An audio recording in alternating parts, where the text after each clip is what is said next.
ನಮಸ್ಕಾರ, ಮತ್ತೊಂದು ಮಿನಿ ವ್ಲಾಗ್ಸ್ಗೆ ಸ್ವಾಗತ. ಇವತ್ತು ನಾವು ಏನಪ್ಪ ನೋಡ್ತಾ ಇದ್ದೀವಿ ಅಂದರೆ, ನಮ್ಮನೆ ಪಕ್ಕದಲ್ಲಿರುವಂಥ ಮಹದೇಶ್ವರ ಟೆಂಪಲಲ್ಲಿ ಅಗ್ನಿಕೊಂಡ ಇತ್ತು ಕಡೆ ಕಾರ್ತಿಕ್ ಸೋಮವಾರ ಪ್ರಯುಕ್ತ. ನಾವು ನಮ್ಮ ಹುಡುಗರೆಲ್ಲ ಸೇರ್ಕೊಂಡು ಅವತ್ತಿನ ದಿನ ಪ್ರಸಾದ ವಿನಿಯೋಗ ಇಟ್ಕೊಂಡಿದ್ವಿ. ಪ್ರಸಾದ ವಿನಿಯೋಗನ ವಿಜೃಂಭಣೆಯಿಂದ ಮಾಡಿದ್ವಿ. ಸಾವಿರಾರು ಜನಗಳು ಬಂದು ಪ್ರಸಾದನ ಸ್ವೀಕರಿಸಿದ್ರು. ಅವತ್ತಿನ ದಿನ ರಾತ್ರಿ ಜಾಗರಣೆ ಇತ್ತು. ದೇವರು ರಾಜ್ಯ ಬೀದಿಗಳಲ್ಲಿ ಮೆರವಣಿಗೆ ಸಾಗ್ತಿದೆ.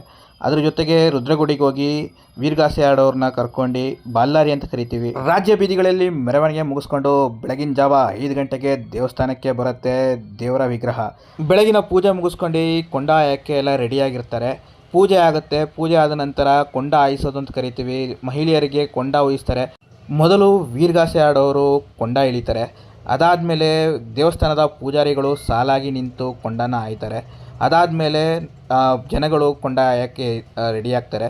ಸೊ ಇದು ಇವತ್ತಿನ ಮಿನಿ ವ್ಲಾಗ್ ಆಗಿರುತ್ತೆ. ಹೆಚ್ಚಿನ ವ್ಲಾಗ್ಗಾಗಿ ನನ್ನ ಚಾನಲ್ನ ಸಬ್ಸ್ಕ್ರೈಬ್ ಮಾಡಿ, ಒಂದು ಬೆಲ್ ಐಕಾನ್ನ ಕ್ಲಿಕ್ ಮಾಡ್ಕೊಳ್ಳಿ. ಧನ್ಯವಾದ.